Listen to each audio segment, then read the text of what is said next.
say as a preface, some of the things I'm going to say today will be controversial. And I don't mean to impugn or question the sincerity of the people who do the animal welfare thing. I don't. I believe that they are sincere, but I sincerely believe they are wrong. We've had animal welfare now for 200 years. We are exploiting more animals now in more horrific ways than at any point in human history. I think it ain't working. Now, if you think it is, that's fine. Then just keep on supporting those organizations and doing those things and doing those campaigns, the welfare reform campaigns, the single issue campaigns. Just keep doing it. But if you don't, if you agree with me that we are facing a disaster, that the animal movement, whatever it is, however you want to describe it, has collapsed, it is a failure, then I encourage you to think about shifting your perspective over to an animal rights perspective. We use the concept, we use the term animal rights, but we don't use it in any meaningful way. We use it interchangeably with animal welfare. We talk about animal welfare, animal rights. They're very different. They're qualitatively different. So, if you think the animal welfare approach works, then just keep doing it. That's fine. I don't, I'm sure that you are making a sincere judgment, and I encourage you to sort of go out and do your thing. If you agree with me that it's a disaster and that the animal movement is getting nowhere, that it's a movement which moves backward, then I encourage you to think about some of the things I'm going to talk about today. This presentation was done with my partner, Anna Charlton. She could not be here. This is from a book that we're just finishing. It's actually probably going to be out in the next month or so, called An Introduction to the Abolitionist Approach to Animal Rights. All right. There are 6 principles with the abolitionist approach to animal rights. The first principle is that all sentient beings, humans or non-humans, have one right, the basic right not to be treated as the property of others. If animals matter morally, if they are not things, okay, it's a binary world. They either have moral significance or they don't. If they have moral significance, they cannot be property. Why? Because to be property means to be something that has no intrinsic or inherent value. Okay? It is to be something that has only extrinsic or external value. It is to be a thing. It is to be a something, not a someone. Now, we recognize this in the human context. We can debate various forms of discrimination as to whether they can be justified or not, but we all agree. Indeed, one of the few principles of customary international law, there are only a few principles that are accepted by all nations. Okay? One of those principles is that human slavery is wrong. Why is human slavery qualitatively different from other forms of exploitation? Because if you are a slave, you're not in the moral community at all. You're completely outside the moral community. Someone else, your owner, has the ability to value you and may value all of your interests and your life at 0. Okay? You have no value except that which is accorded to you. Your valuation of yourself is simply not respected. You are a thing. You are not a person. This is why everybody recognizes slavery is wrong. That doesn't mean to say that slavery doesn't exist. It still does. Unfortunately, it still does. But nobody defends it. When they find, when some story comes out about slavery, that slavery's been discovered someplace, nobody jumps to the defense of slavery and says, well, this is really not a bad thing. As they do other forms of discrimination, people debate other forms of discrimination as to whether or not, certain benefits should be given to people, or whether certain benefits have to be given to people in order for them to be equal, etc. People debate those things. Nobody debates the morality of slavery. Everybody recognizes it as a violation of the fundamental right of a person to be a person, because if a human is a slave, then the human cannot be a person. The human is a thing. There can be no balance. We can't balance the interests of property and non-property, because one of the things that animal welfare seeks to do is to balance the interests of humans and non-humans. You can't balance the interests of, you can't balance the interests of property and property owners. Property owners always win. There were all sorts of laws that protected slaves when we had race-based slavery, which existed in the British Commonwealth. It certainly existed in the United States. And so we had laws that protected slaves. Did the laws work? No, because they involved situations in which there were conflicts between slave owners and slaves. If you're going to have a system of slavery, slave owners have to win. Slaves can't win, or else you don't have slavery. Okay? So there can be no balance of interest when you're talking about slaves. The slave always loses. All humans have the right, are considered to have the pre-legal moral right not to be slaves, irrespective of their personal characteristics. So it's not something we give to only smart people or to beautiful people or to talented people. You have it by virtue of the fact that you are a person. We might have issues at the margins. For example, what if somebody is irreversibly comatose? Can we use that person as a resource to take organs out of? Well, what have they said before they got into the comatose state, etc. But basically, we regard all sentient beings, all beings, and sentience is not a complicated concept. It just means you're subjectively aware. You're perceptually aware, you're subjectively aware. All sentient beings, all sentient humans, are considered to have the right not to be a chattel, not to be used exclusively as resources for others. Okay, y'all following this so far? Does there anybody have, you're all right? Is it clear? Is it clear? All right, good. All right. Animals are property. They have no value except as commodities. Now, you're probably saying, oh, wait a minute. We have pets. I love my dog. I love my cat, blah, blah, blah. And the answer is, yes, they're your property. You can love them if you wish because they're your property and you get to decide how to value their interests. Okay? So just like you have an automobile, you can choose to take very good care of your automobile, to have it maintained properly, and you have to have it maintained so that you can pass inspection, but you can choose to polish it a lot and take a lot of care of it, or you can just let it basically rot as long as it can get through inspection. Okay? Because it's your property. You can value it high, you can value it low. That's what happens. That's one of your rights as a property owner. Same thing with your dogs and your cats, or your birds or whatever you have. That you can value them. You can value them high, you can love them and regard them as members of your family, and you can also dump them at a kill shelter today. You can take them to a veterinarian to be killed. You can't legally abandon them in most places, but people do. The bottom line is you can value them high, you can value them low, but they're your property. Okay?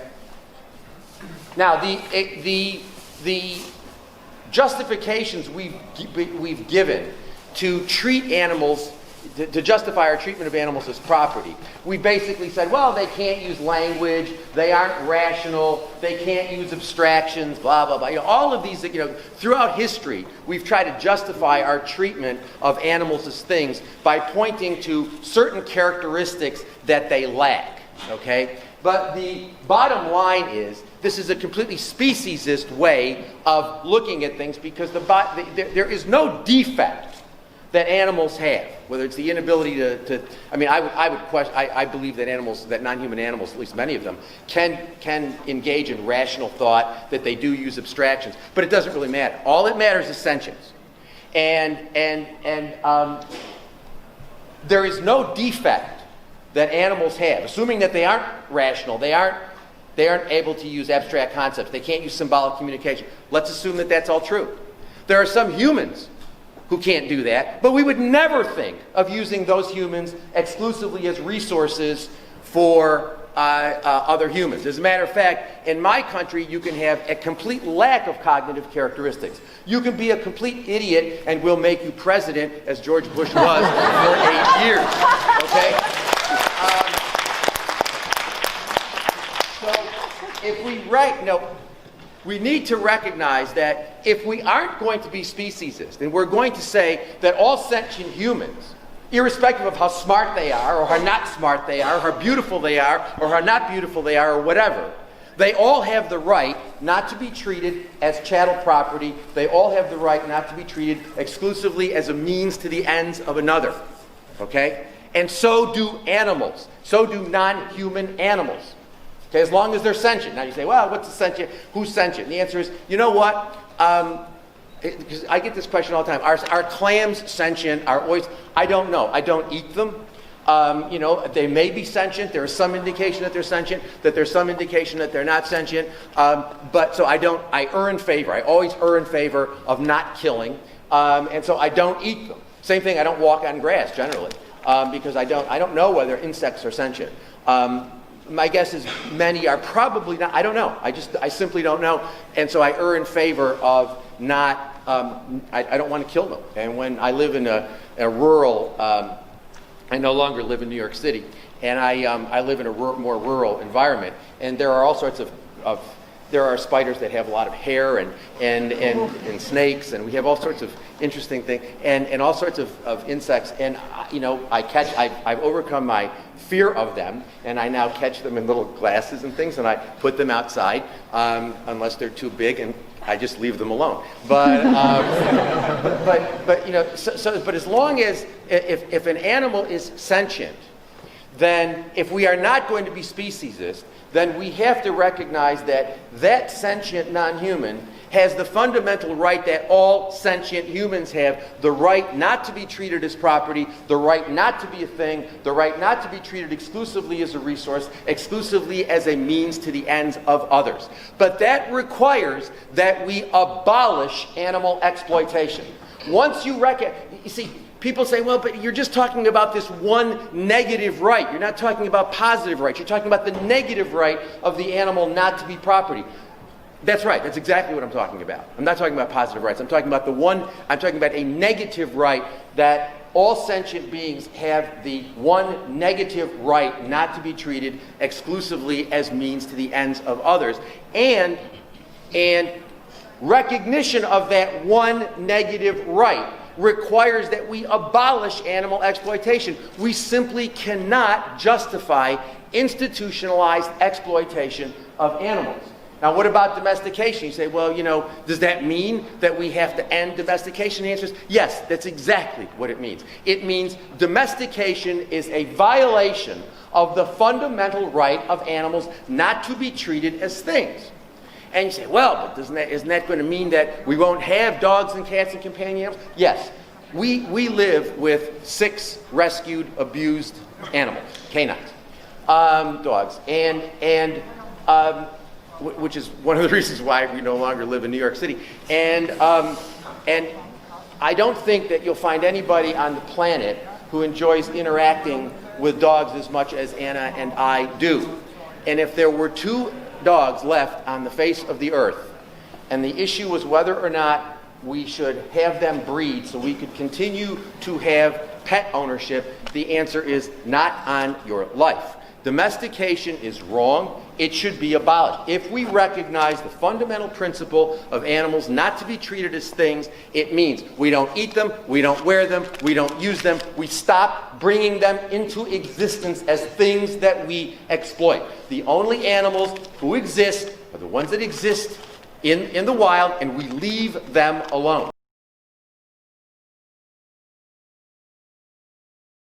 Because Principle 1 concludes with that we should abolish animal exploitation. Principle 2 is we shouldn't be promoting. If we agree with Principle 1, if we agree that if animals matter morally, then we can't treat them as property. We have to abolish their status as property. If we agree with that, we should stop supporting animal welfare campaigns and single-issue campaigns. Okay? By the way, Tim, how long do I have? 50 minutes. Okay, very good. Okay. 50 minutes total or 50 minutes from now? He's going to check the schedule. Oh my God. Okay. All right. Okay. All right. The abolitionist approach. Okay, all right. Why? And I'm gonna be giving a separate talk later on, sometime today, on the problem with the animal welfare approach, and I'm going to be more detailed about it. But let me just say, there are 6 reasons why I think animal welfare reform and single-issue campaigns are a very bad idea. The first one is, I reject the idea, and if you are an abolitionist, you should reject the idea that the fundamental principle of the animal welfare position is that animals don't have an interest in continuing to live. We bifurcate their interests. We say they have an interest in not suffering, but they don't have an interest in continuing to live because they are not self-aware. I'm going to talk about this more in the, I was going to talk about it some now, but I don't have time. I will talk about this in detail in the second presentation, or whatever number presentation it is today, when I talk about the animal welfare, the problems with animal welfare. But the basis of the animal welfare position, going back to the 19th century and continuing to the work today of Peter Singer. I mean, Singer says the same thing Bentham said, you know, in the 18th century. Basically, animals aren't self-aware.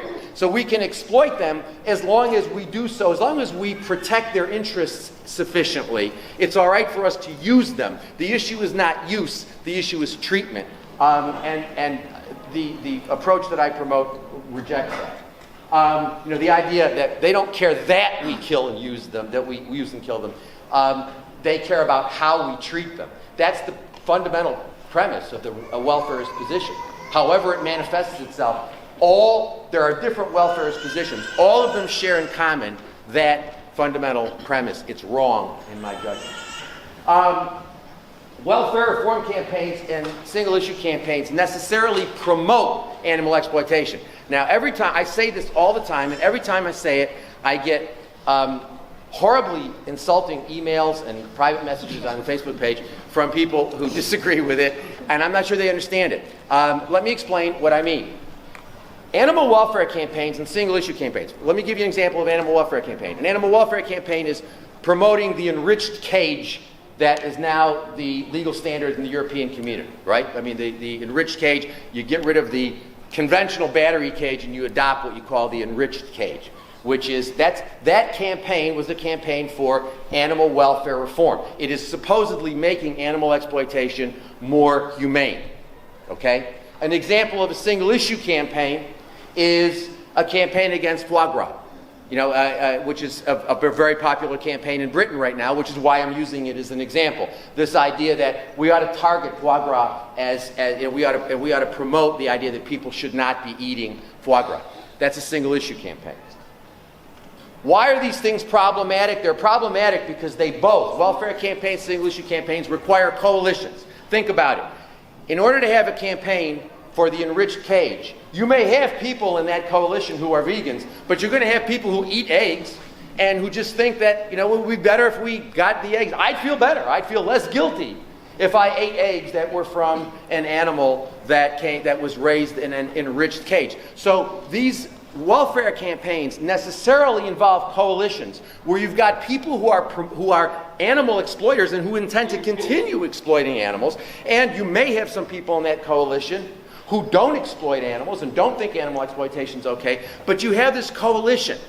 And the only way that coalition holds together is if the people who are going to continue to eat eggs, and the people who think there's nothing wrong inherently with eating eggs, think that adopting or supporting the enriched cage means that we're going to have a morally better situation, that it's a normatively morally better thing to eat eggs from enriched cages, and that it is a good thing. So it promotes the idea that we can exploit compassionately. I'm going to talk a lot more about this today, and later on in the afternoon I will be talking with Tony Wardell from Viva. We'll be debating this issue, and I'm sure that Tony will have some interesting things to say about it, because we have a very, very different view of this.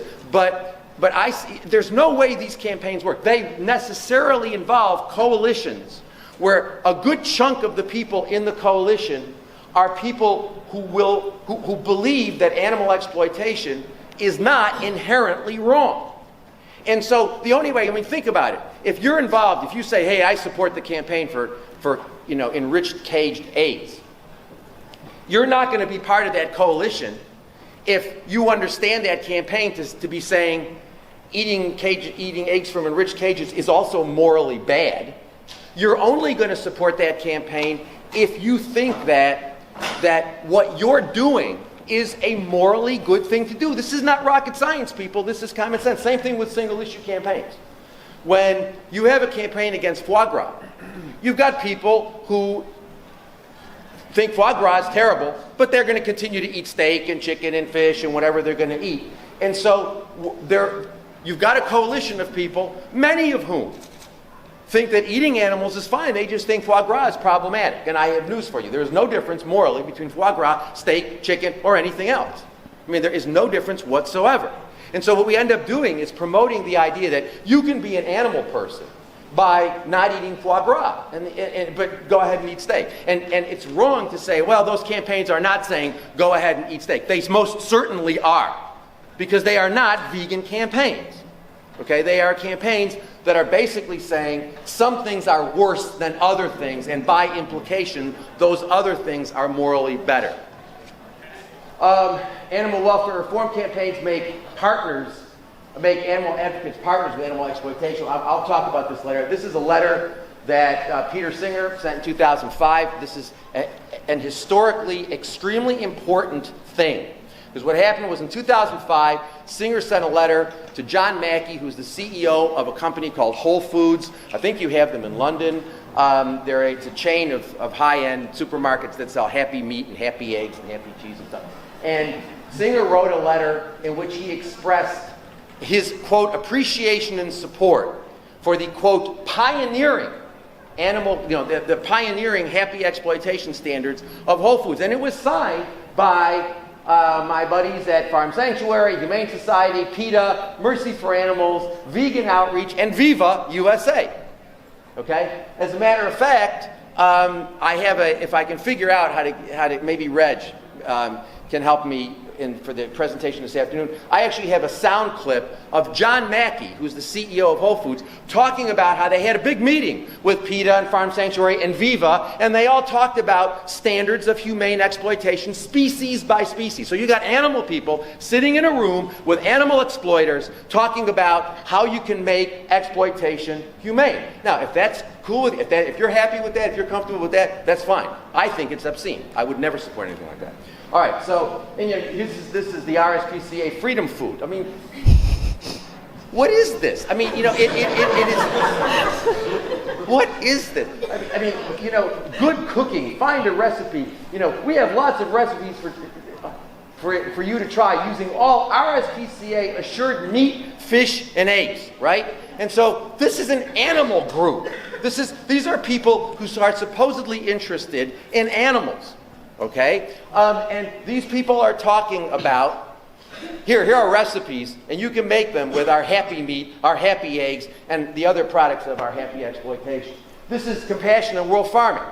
Okay? Compassionate World Farming has never found an animal exploiter that it doesn't want to give an award to. They give more awards. I mean, Philip Limbury over at Compassionate World Farming, he's made an art form out of, he just gives award after award after award after award to all of these. And look, this is promoting. You can't tell me that this is not promoting animal exploitation. It most certainly is. You're putting a stamp of approval on it. So for people to say, well, we just think that there ought to be less suffering rather than more suffering, but we're not really encouraging animal exploitation. That is completely false. This is encouraging animal exploitation. It's promoting animal exploitation. It's making partners. It's resulting in a partnership between animal exploiters and animal advocates. Here, this is Ingrid Newkirk from PETA. This is Bell and Evans is a chicken supplier, and here's Ingrid saying, Bell and Evans shows that animal welfare and good business can go hand in hand. And by listening to consumers' wishes, Bell and Evans has set a new standard for the chicken supply industry. This is PETA, an organization I was involved with in 1981. That was the first organization I got involved in when PETA first started, and it was a fairly radical organization back then. We were all vegans. We all promoted veganism, and this is now what PETA is promoting. Happy chicken. Okay? This makes partners out of animal exploiters, and animal advocates. Animal reform campaigns and single-issue campaigns represent a speciesist approach to animal ethics. What do I mean by that? Well, let me go back. Okay. What do I mean by that? Would we ever talk about humane pedophilia? Would we ever talk about humane rape? Would we ever talk about humane slavery? When we're talking about the violation of the fundamental rights of humans, we never talk about, yes, less suffering is better than more suffering. It's better to whip your slaves 9 times a week better than 10 times a week. But it doesn't mean that beating them 9 times a week is good. I mean, less suffering is better than more suffering, but it doesn't address the problem of the justice and the morality of the underlying institution. So, the problem with these campaigns, like Meatless Monday, just think about that for a second, right? Let's imagine we're dealing with an issue of racism. And we say, racism is a problem. So let's have racist, joke-free Monday. Let's not tell racist jokes on Monday. Would anybody, look, rape is a serious problem. Although we have laws against rape is in the United States, like 1 out of 4 women who gets to college age, and that's just what we know, and I'm sure the numbers are actually worse, but 1 out of 4 women have been victims of rape or attempted rape by the time they get to be 22 years old. That's insane. That's a pervasive problem. And a lot of rapes involve violence other than the battery of the rape. They involve other forms of battery. So would we start talking about, we really need to have humane rape? Would anybody support a campaign like that? And the answer is no. Everybody would agree that less suffering is better than more suffering, but no one would promote the humane violation of a fundamental human right. Okay? But when it comes to animals, Meatless Monday, humane this, humane that, single-issue campaigns, it's speciesist. We treat the fundamental interests of animals, the fundamental rights of animals not to be property, we treat those rights in a way that we don't treat any rights where humans are involved. Single-issue campaigns promote discrimination against humans. I'll talk about that later. Between fur, wool, leather, silk. All bad. Shouldn't be wearing any of them. But what is the main campaign we've had? Ever since I got involved in this 30-some-odd years ago, a long time ago, more than 30 years ago. And when I first got involved, the big issue was fur. And when you went to a fur demo, all it was like people standing on the street, and every woman that walked by got regaled with really sexist epithets. The whole anti-fur campaign has been a vile exercise in sexism.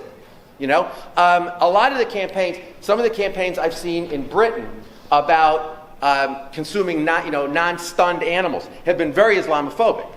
And so, what ends up, we have a campaign right now going on in the United States. Some Orthodox Jews participate in a ceremony called kaparos, where they take a chicken and they wave the chicken over their head, and then the sins of the person are supposed to be transferred to the chicken, and then the chicken is killed. The chicken has her throat cut.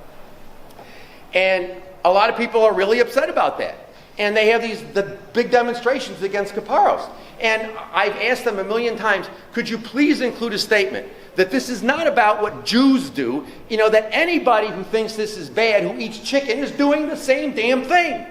So why single-issue campaigns have a tendency to focus on, because what you're trying to do is you're saying, here's our coalition, and we're better than you because you do this form of exploitation. And what you end up doing is you otherize the other group of people, and the other group of people often involve themselves vulnerable groups, whether they're women, whether they're Muslims, whether they're Jews, whatever. Okay? So, but again, I'll be talking about that in detail later on.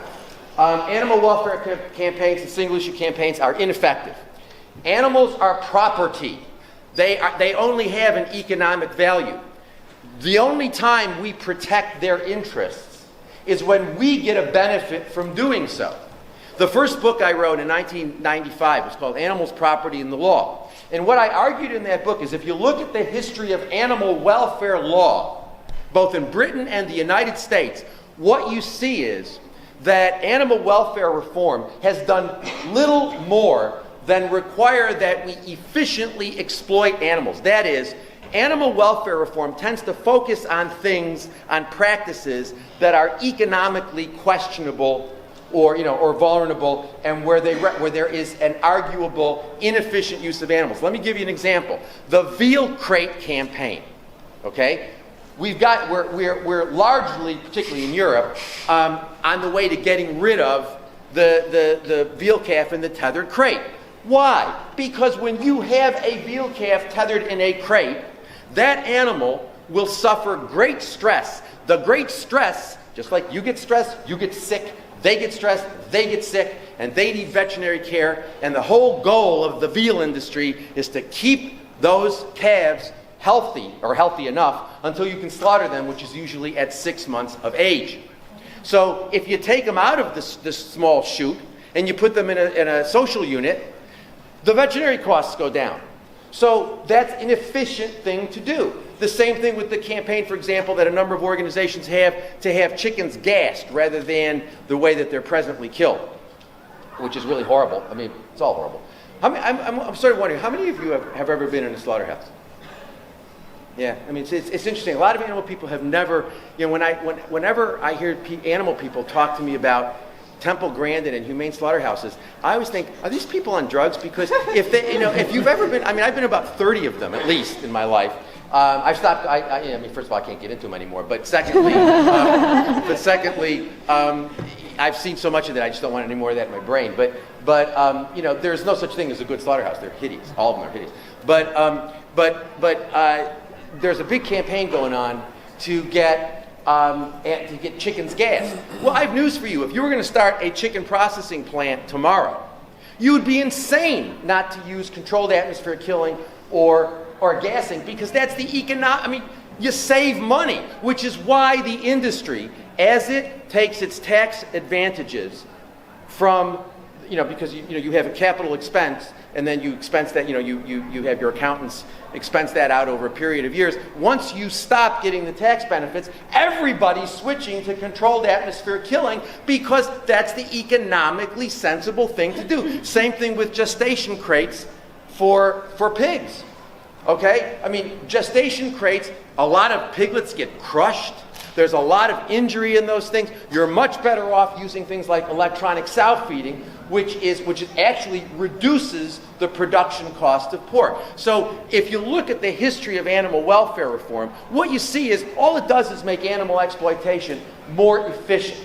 At best, what it does is it may marginally make the price rise. It never really affects demand, because the demand for animal products is what we call, for most animal products, is what economists call inelastic. That is, you can raise the price a certain amount and demand won't change.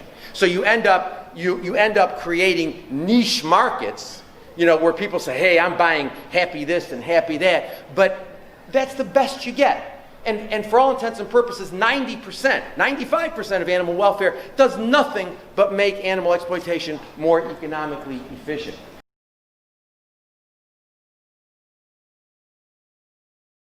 Principle 3, abolitionists believe that veganism is a moral baseline and that creative, nonviolent vegan advocacy is what we ought to be doing as animal advocates.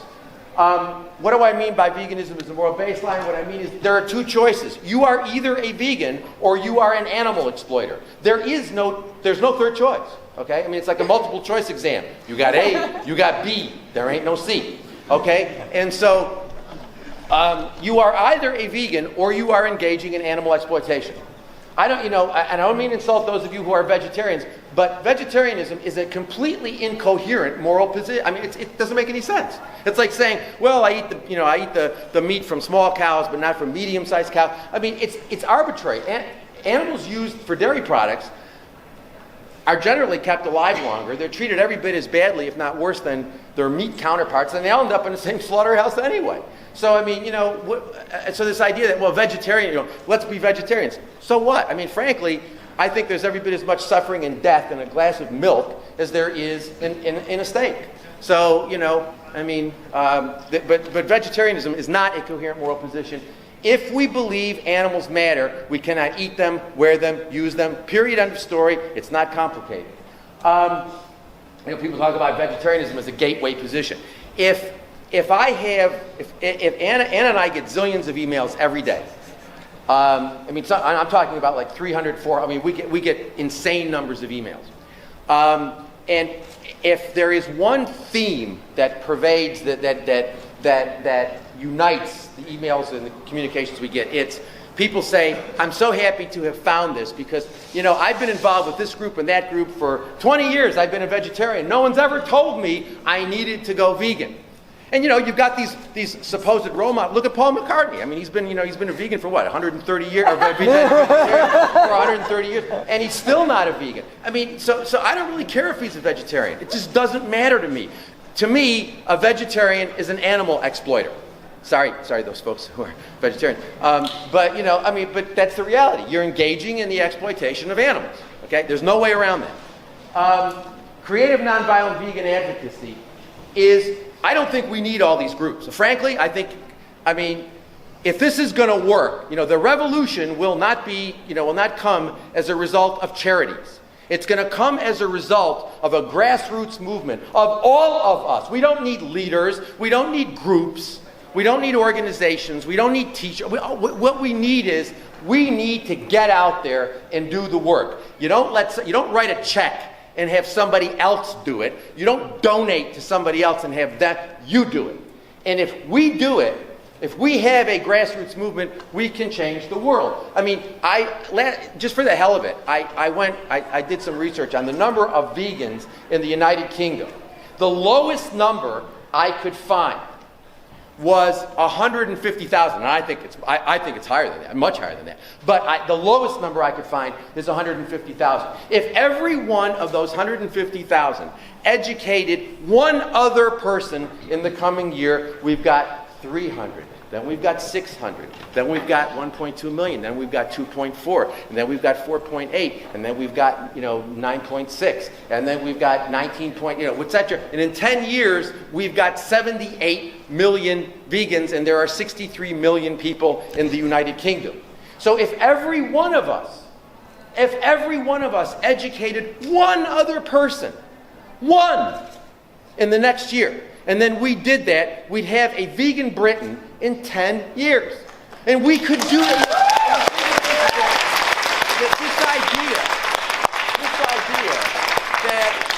That we need to be telling people because they're too stupid. And I so much object to that. I'm hoping to see my friend Ronnie Lee this week. Ronnie's here, isn't he? Yeah. And I'm hoping to see my friend Ronnie Lee because I saw him say something about, we can't really talk about veganism to people because, they're just not morally sophisticated enough to understand it. I'm sorry, people. I think that is bullshit, and I do not mean to denigrate bulls. I mean, I really do think that is wrong. I think that people understand it. They get it. When I don't spend a whole lot of time talking to animal people these days because talking to people who are involved in these animal groups about veganism as a moral baseline is really frustrating because they argue with, they get all upset. They want to support foie gras campaigns, they want to support cage-free eggs, crate-free pork, and all this nonsense. That's fine. I talk to regular people. And I start off by saying, how many of y'all got a dog or a cat or whatever? And like 90% of the audience, right, saying, okay, fine, you love them, members of the family, blah, blah, blah, blah. And then I say, so why aren't you vegan? And then we have a discussion, which is usually scheduled for an hour, oftentimes goes to 3. And every time I have one of those, every time Anna and I do one of those things, we will get, out of a group of 100 people, we'll get 10 or 20 people who come up and say, you know what, I never thought about it that way. When I say to them, do you believe it's wrong to inflict unnecessary suffering on animals? And they say, yeah, I agree with that. And I say, well, but wouldn't you agree with me that whatever necessity means, it means you can't justify suffering for reasons of pleasure, amusement, or convenience? Yeah, I would agree with that. That's simple. Okay, fine. Then why aren't you a vegan? Because you don't need to eat animal products to be optimally healthy.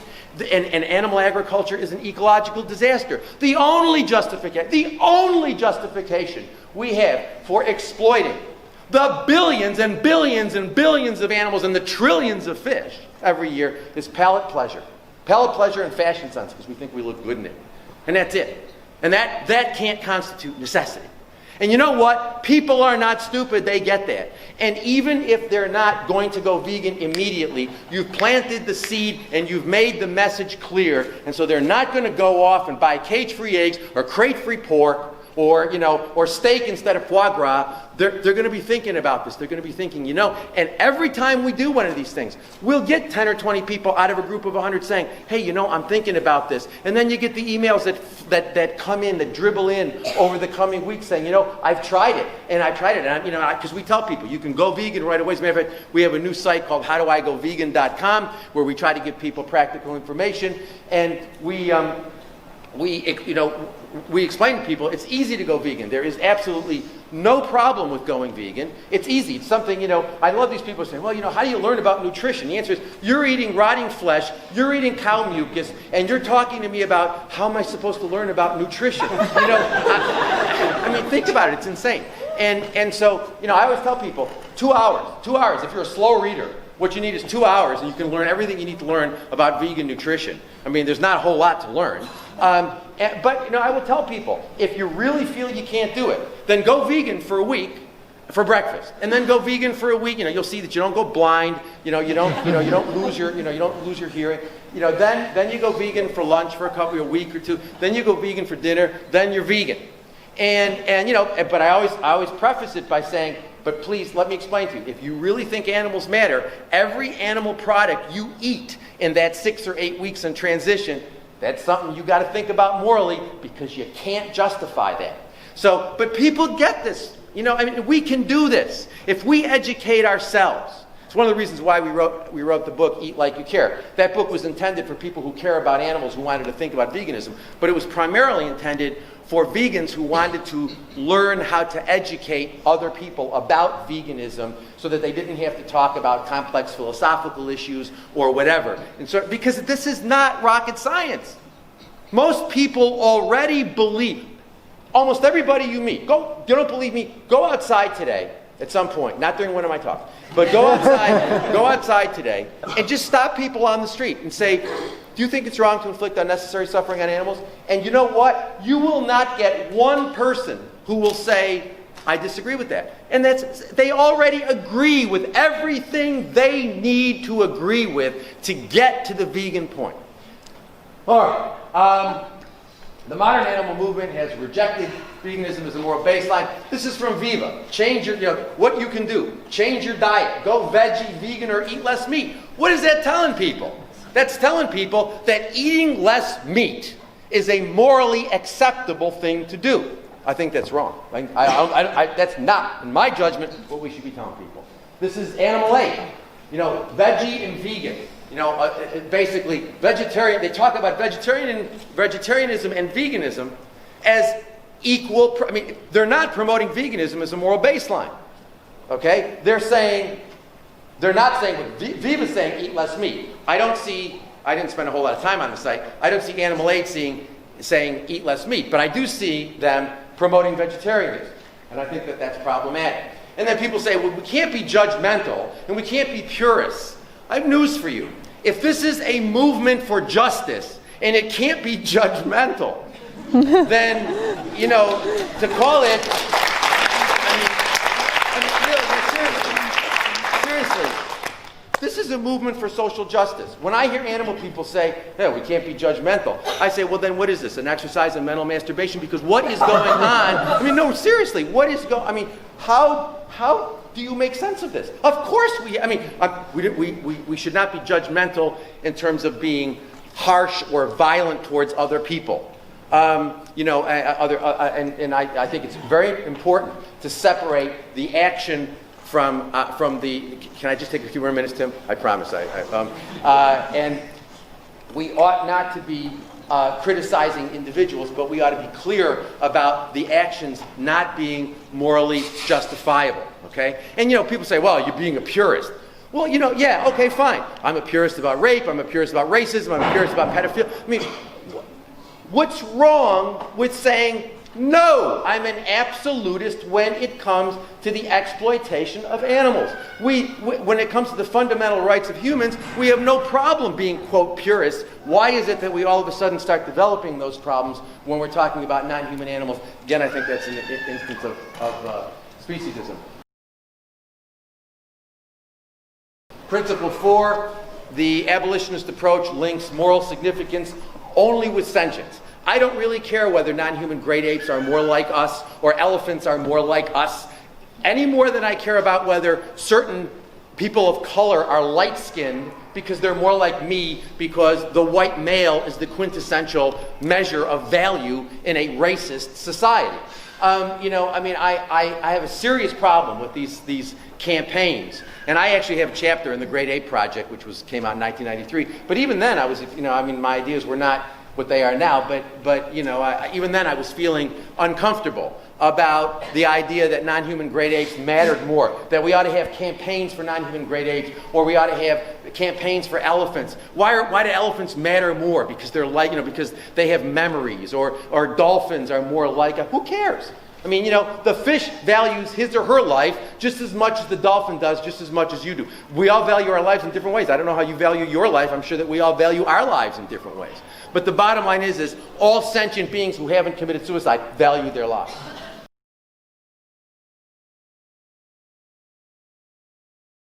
Principle 5, we reject all forms of human discrimination, including racism, sexism, heterosexism, ageism, ableism, blah, blah, blah. This idea that it's the animal movement, we only talk about animals, is nonsense.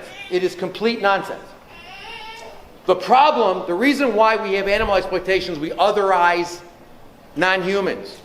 If we reject the otherization of non-humans, we are committed to if we say, look, you can't justify the exploitation of non-human animals based on speciesism. Well, you can't justify the exclusion of humans from the moral community based on race, or sex, or sexual orientation, or class, or ability, or anything else. As far as I'm concerned, the animal rights movement is a movement of the left. To say that it is apolitical is, in my judgment, nonsense.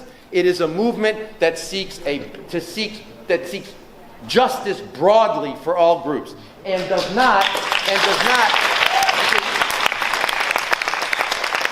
There were a number of reasons why I stopped donating I don't practice law anymore, but when I did, I used to do a lot of legal work for PETA.